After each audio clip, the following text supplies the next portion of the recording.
Hi everyone, and welcome to Horror Spectator. If you're new here, consider subscribing. We dive deep into the darkest, most chilling real-life horror stories out there. And if you're a returning viewer, I'm so glad to have you back, friend.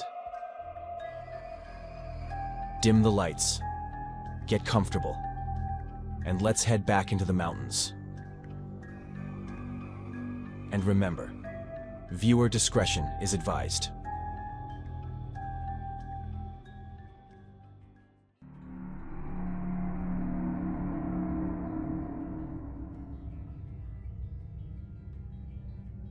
I live in one of the most remote parts of West Virginia, tucked deep into the mountains where the nearest town is almost 40 minutes away, and the closest neighbor lives well beyond the tree line. My cabin sits at the end of an old gravel road that winds through miles of dense forest before finally reaching my property. There are no streetlights out there, no traffic, no sounds of civilization after dark. Most nights, the only things I hear are crickets, distant coyotes, and the wind moving through the trees. I moved there 3 years ago after burning out from city life. I had spent most of my 20s chasing business opportunities that never really went anywhere. Meanwhile, my older brother seemed to succeed at everything he touched. He owned a thriving construction company, had a nice house, and seemed to have his entire future mapped out. I wasn't jealous of him, but I couldn't help comparing my life to his. Moving into an isolated cabin in the mountains wasn't exactly where I imagined I'd end up at 31 years old. Still, I grew to love the solitude. The cabin wasn't much, but it was mine. It sat on nearly 20 acres of heavily wooded land, surrounded by steep hills and thick forest. Once the sun went down, the darkness outside became almost absolute. On moonless nights, you couldn't see more than a few feet beyond the porch. This happened late last November. A powerful storm system had rolled across the state that evening. The weather forecast had warned of heavy rain and strong winds. But forecasts rarely prepared you for what those storms actually felt like out there. By 10 o'clock, rain was hammering against the roof so hard it sounded like gravel being thrown from the sky. The trees surrounding the cabin swayed violently with each gust, and every so often a flash of lightning would briefly illuminate the forest before plunging everything back into darkness. I had spent most of the evening sitting in my living room with a blanket, watching an old movie and listening to the storm rage outside. There was something comforting about being warm and dry while nature lost its mind around you. Shortly after midnight, the power went out. The television clicked off instantly, leaving me in complete darkness. I sighed, grabbed my phone from the coffee table, and turned on the flashlight. Power outages weren't uncommon where I lived. Usually they lasted a few hours before crews managed to restore service. I wasn't particularly worried. I figured I'd head to bed and deal with it in the morning. But about 10 minutes later, while I was brushing my teeth in the bathroom, I heard a loud metallic bang somewhere outside. At first, I assumed something had blown into the side of the cabin. During storms like that, fallen branches were common. I was worried that once again there might be damage done to my cabin, but I wasn't scared until I heard it again. This time, it sounded deliberate. I turned off the faucet and listened.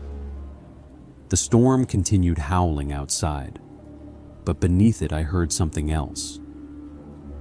There was a rhythm in the noise, but with everything that was happening, I couldn't clearly make out exactly what it was. It seemed to be coming from outside, and from the front of the cabin, maybe from the porch. I moved closer to the window, and as I did, a horrible feeling came over me. I think what I was hearing were someone's footsteps, but nobody should have been out there. The nearest gas station was over 20 miles away, and almost nobody even knew where my property was located. I slowly walked toward the front window and carefully pulled back the curtain.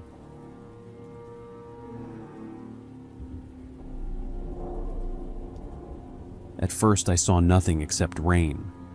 Then lightning flashed. For less than a second, I saw a figure standing at the edge of my porch. The moment darkness returned, the figure was gone. I immediately stepped away from the window. My heart was pounding really fast now. I told myself there was probably a reasonable explanation. Maybe someone's vehicle had broken down on the road. Maybe they needed help. But even as I tried to rationalize it, something felt wrong. People who need help knock on the door. They don't stand silently outside your house in the middle of a storm. I quietly locked the bedroom door and checked my phone. No signal. That wasn't unusual during bad weather, but it was enough to make my stomach drop a bit. Then I heard something that completely erased any doubt that I was in danger. The sound of a door being crushed, then footsteps from inside my cabin. I stood completely still, partly because I was in absolute panic and my body refused to react. And for a few seconds, all I could hear was my own heartbeat. Then came the unmistakable sound of wet boots moving across the wooden floor. Someone had clearly entered my house. Actually, judging by the multiple sets of footsteps, several people had. I slowly grabbed the rifle I kept locked in a cabinet beside my bed. I wasn't looking for a confrontation, but I wasn't about to sit defenseless while strangers wandered through my home. The footsteps moved through the living room. Cabinets opened. Drawers slid out. They weren't being quiet. They acted like they knew nobody would stop them. Then I heard voices. It sounded like at least 3 men, maybe 4. Their words were muffled, but I could tell they were communicating with each other. One of them laughed, and that sound still makes my skin crawl. There was something deeply unsettling about how comfortable they seemed, as if they had done this before, as if they weren't worried about being caught. I carefully cracked open my bedroom door and looked down the hallway. The power outage had left the cabin pitch black, but occasional flashes of lightning lit up portions of the house through the windows.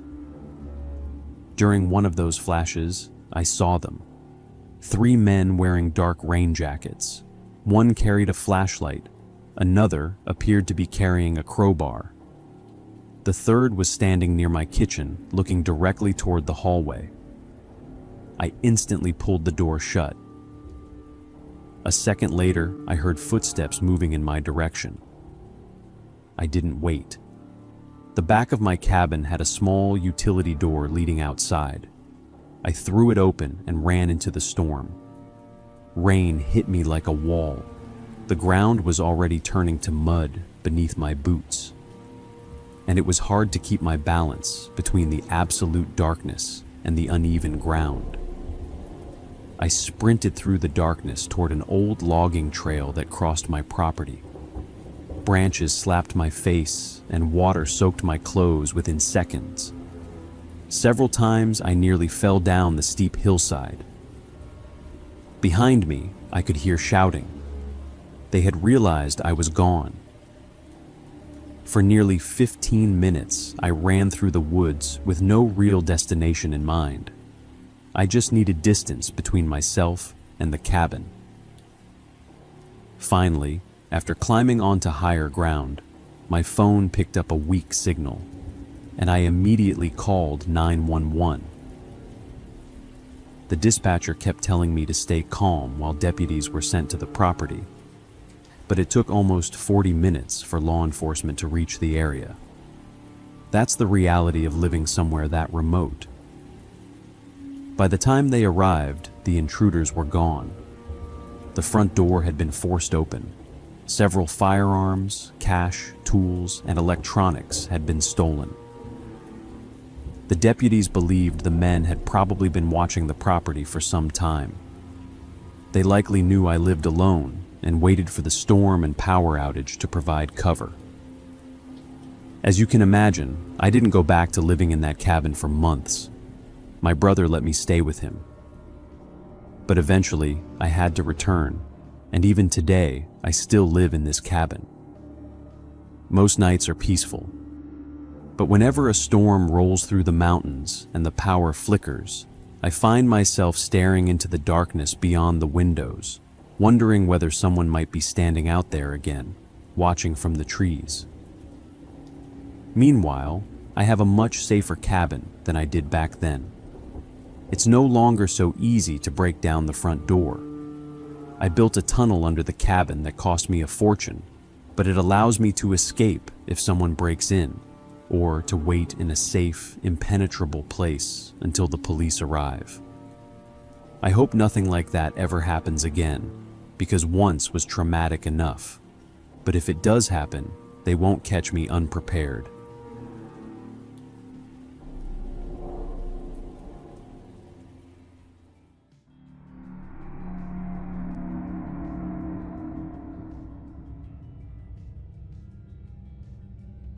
My name is Dean, and everything I'm about to tell you happened maybe around 7 years ago.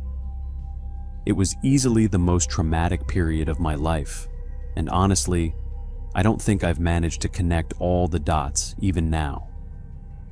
I needed years before I could feel remotely comfortable living in these mountains again, and even today, I wouldn't say I'm completely at ease.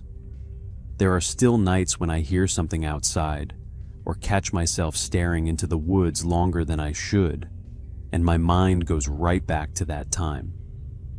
For a little context, I grew up in West Virginia, and I've spent almost my entire life out here.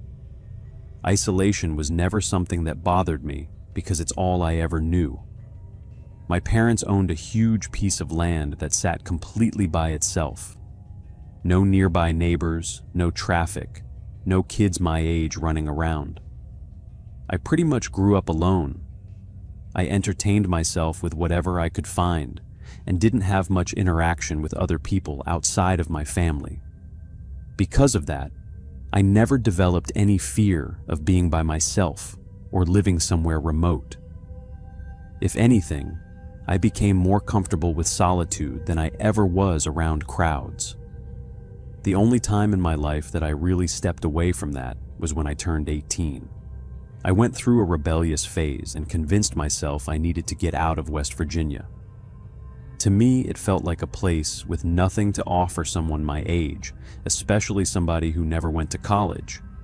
I looked around and couldn't see opportunities, couldn't see a future, and honestly couldn't imagine myself staying there forever. So, I left and ended up in California. I lived there for about 3 years. Then I came back. I came back for 2 reasons. The first one sounds stupid unless you've spent your life in places like these. I was starting to feel suffocated by being around people all the time. I don't know how else to explain it. It was almost like the mountains were calling me back. I missed the quiet. I missed being able to step outside at night and hear absolutely nothing. I missed the feeling of space and the kind of peace that only comes from knowing you're completely alone. The second reason was much less poetic. I was broke. I quit my job because I was being completely taken advantage of, like a lot of people are these days. I couldn't take it anymore. I figured I'd find something else quickly, but that didn't happen. Before I knew it, I had burned through most of my savings and didn't have many options left. Moving back to West Virginia became less of a choice and more of a necessity. The funny thing is that I didn't even resent it. By that point, I already felt like I needed to come back anyway. My parents owned a cabin that they mostly used as a vacation place. They let me move in there instead of going back to live with them, which I appreciated more than I can explain. The cabin sat deep in the mountains, far enough away from everything that nights were genuinely dark, and the nearest neighbors might as well have been on another planet. And honestly, life was pretty good. Over the next 4 years, I built a comfortable routine for myself. I found a job that I actually didn't mind and that paid me well enough. I never had expensive tastes. My biggest expenses were maintaining the cabin and keeping up with the property. Out here, there honestly isn't much to spend money on anyway. I kept to myself, went to work, came home, and spent most evenings enjoying the peace and quiet. For 4 years, everything was fine. Then one night, I had an absolutely miserable day at work and found myself in one of those weird moods where you feel emotionally exhausted and start craving comfort food for no reason. I didn't really have anything at home, and I figured getting out of the cabin for a little while might help pull me out of whatever funk I had fallen into. There's a small gas station and convenience store about 15 minutes from my place. Because it's close to one of the main roads cutting through the mountains, it gets a surprising amount of traffic. The owner and his wife make homemade desserts that are ridiculously good, and for some reason, that's all I could think about that night. So I got in my truck and drove there.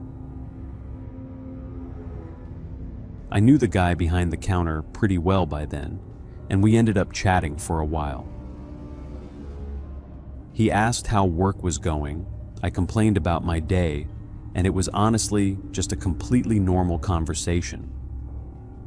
Then another man walked in. He sat next to me and naturally joined the conversation.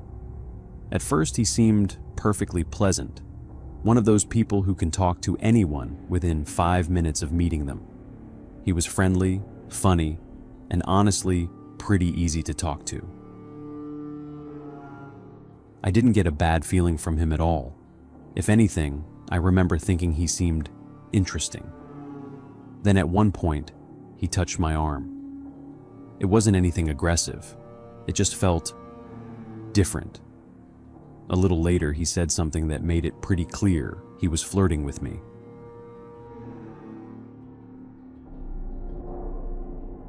I explained as politely as I could that I wasn't interested and that I didn't date men. I even told him I had a girlfriend, which wasn't true, but it seemed easier than potentially making things awkward. I wasn't offended or uncomfortable. I'm not remotely judgmental about that kind of thing. What happens between consenting adults is their business. And there are far bigger things to worry about in this country than who somebody happens to be attracted to.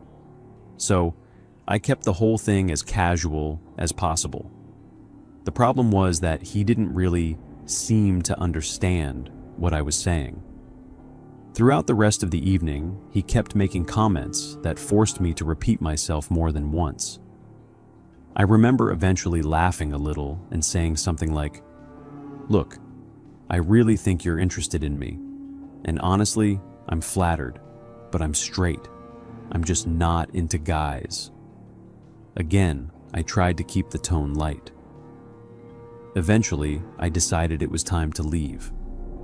Before I got up, he asked if he could have my phone number and maybe keep in touch. I have always been terrible at telling people no. It's seriously one of my biggest flaws. So, I hesitated, but still said yes. I also immediately decided there was no way I was giving him my actual number. I ended up giving him the number from an old phone I used to have years before, one that had long since been disconnected. If he ever tried calling it, there wouldn't be anyone on the other end. I made an excuse about needing to get home, told him maybe we'd grab coffee sometime, and left as quickly as I reasonably could. I never told him where I lived, never mentioned my cabin, never talked about the road I took home. Nothing. And this next part is important.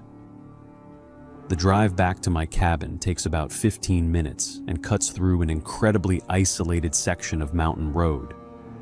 There are no streetlights, no houses, nothing. If another vehicle had followed me, I would have seen it immediately. There simply isn't any way not to.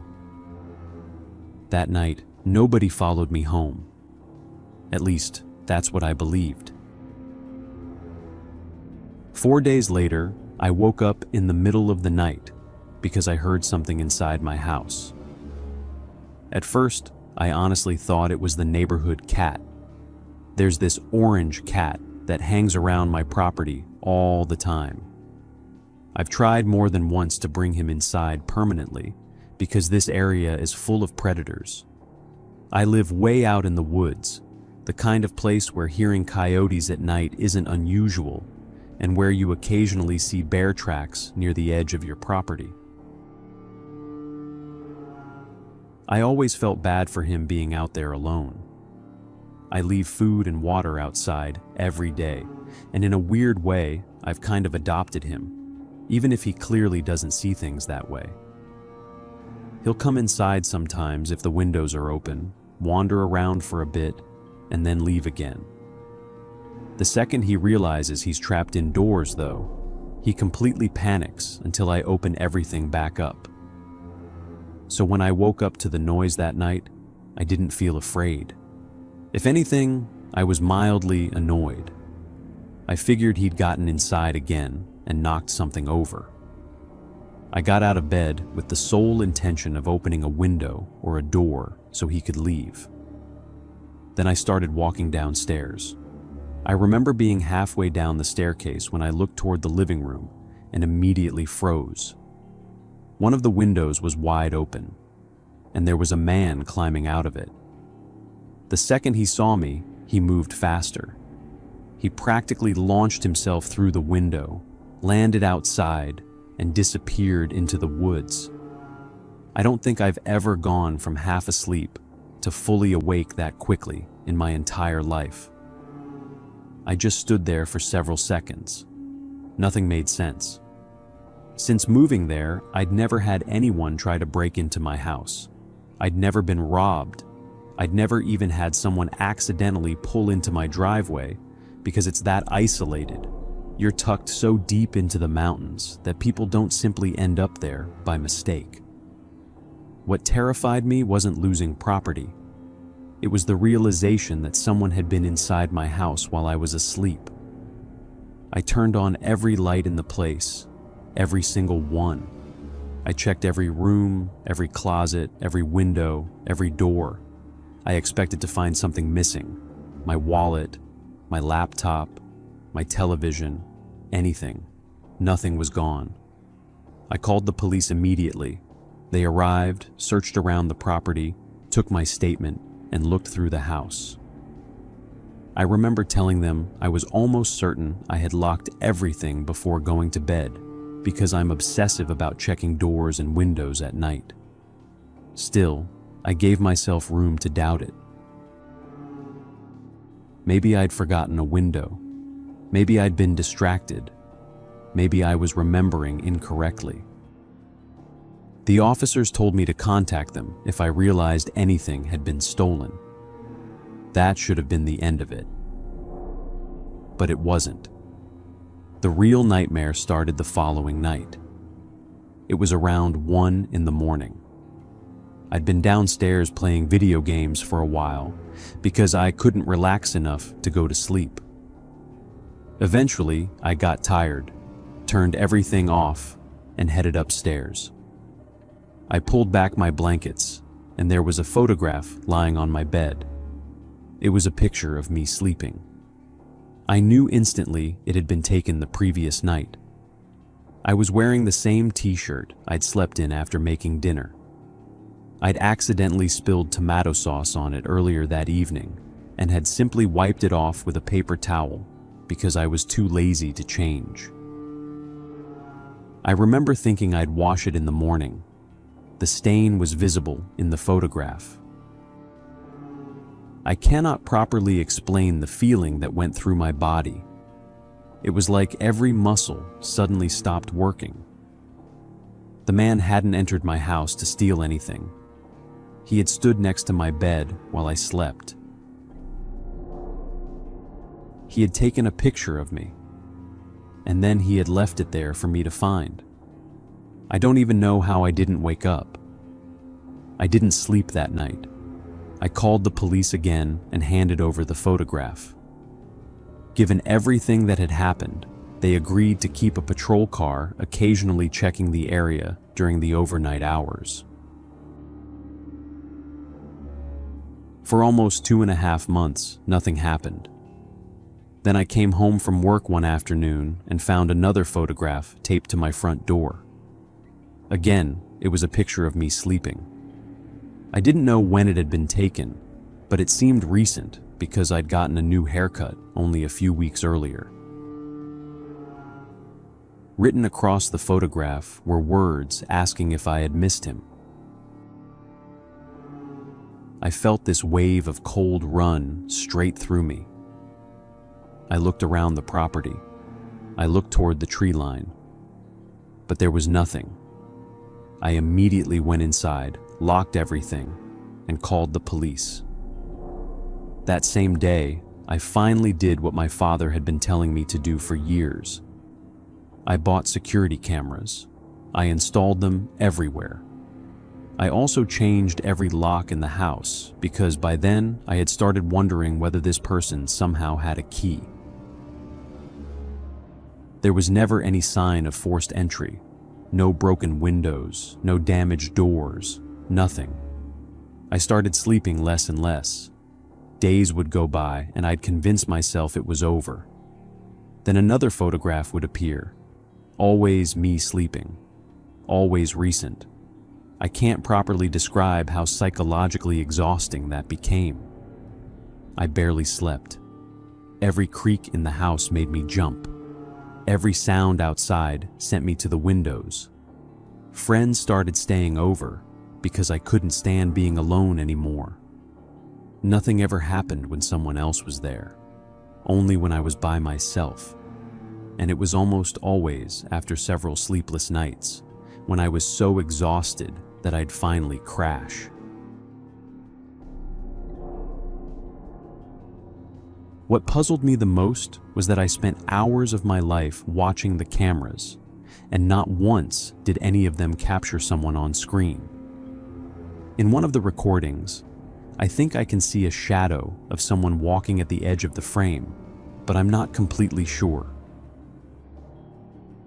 Eventually, I moved back in with my parents for a while because I genuinely thought I was losing my mind. Then I woke up there one morning and found another photograph of myself sleeping. I don't think I've ever felt fear like that, because at that point, it didn't matter where I went.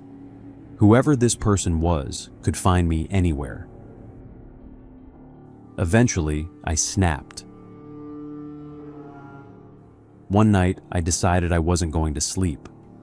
I left something else in my bed under the blankets and pretended I had gone to sleep.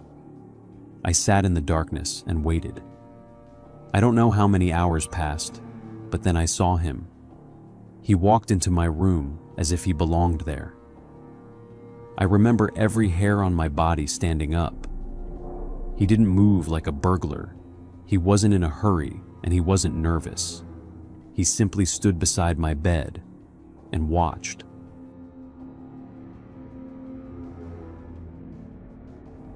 Then he leaned over to take another picture and finally realized the thing in the bed wasn't me. He turned around, and for the first time, I saw his face.